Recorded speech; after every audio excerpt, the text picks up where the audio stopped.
Από το 2008 το ελληνικό κράτος μεταρρυθμίζεται. Εσύ κι εγώ. Είχαμε τότε ακόμη σταθερή δουλειά.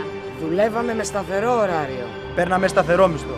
Είχαμε τουλάχιστον δικαιώματα. Μας τα χάρισαν? Όχι. Κατακτήθηκαν με δίκαιους αγώνες. Από τότε μας έκοψαν το μισθό για να είμαστε ανταγωνιστικοί. Μας απελευθέρωσαν το ωράριο για να είμαστε ευέλικτοι. Μας έβαλαν να πληρώνουμε γιατρούς και φάρμακα για να μην είμαστε σπάταλοι. Το 2013 οι κυβερνήσεις συνεχίζουν τη μεταρρύθμιση. Ενώ το βιωτικό μας επίπεδο κατρακυλάει, όπως η αξιοπρέπειά μας. Βλέπεις κάποια ελπίδα? Τα επιτελεία των στελεχών δουλεύουν πυρετωδώς Για να χτίσουν το νέο κράτος με θάρρος και πραγματική πολιτική βούληση. Μοιάζει το νέο κράτος με όνειρο. Χωρίς πλάνο. Χωρίς γνώση. Χωρίς προοπτική. οι κόποι μας, Ο πλούτος που παράγουμε. Γίνεται δωράκια. κίνητρα και παροχές.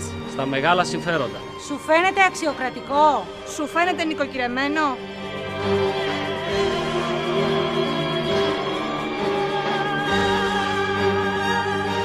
Έτσι, με 2 υπογραφές απολύομαι. Επειδή περισσεύω. Απολύομαι από το Εθνικό Μετσόβιο Πολυτεχνείο. Εγώ και χιλιάδες άλλοι. Από τα πανεπιστήμια, τα σχολεία, Τα νοσοκομεία, την τοπική αυτοδιοίκηση. την ενημέρωση. Και φυσικά από τον ιδιωτικό τομέα. Χωρίς ή με ελάχιστη αποζημίωση.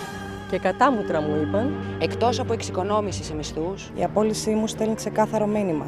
Κατατροπώνουν το βολεμένο δημόσιο υπάλληλο. Τον τιμωρούν. πρέπει να σκύψω Να σωπάσω. Να πω και ευχαριστώ. που γίνομαι περιττή. Και εσύ?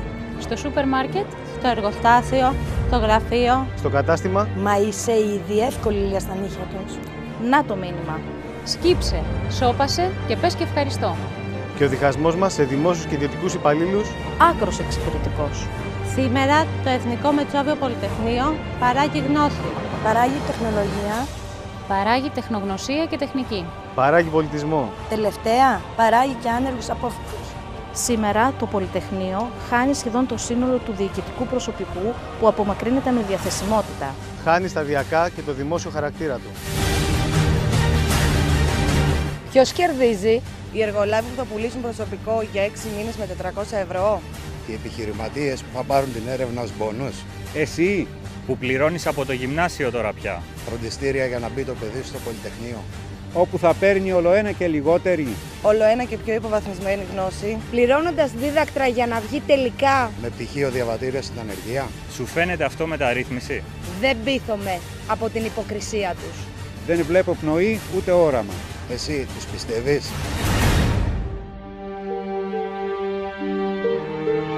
Δεν θα μείνω αδρανής. Δεν γυρίζουμε πίσω σε μεσαίων εργασιακό. Δεν παραδίνουμε αδιάφορα το μέλλον των παιδιών μας. Σε συμφέροντα ντόπιων και ξένων τραπεζών και πολυεθνικών. Θα κάνουμε κάτι γι' αυτό. Μπορούμε όλοι μαζί να κάνουμε κάτι γι' αυτό. Αλληλεγγύη. Λέμε όχι στο φόβο. Ακουμπάμε στο διπλανό μας.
Πάμε στο διπλανό μας!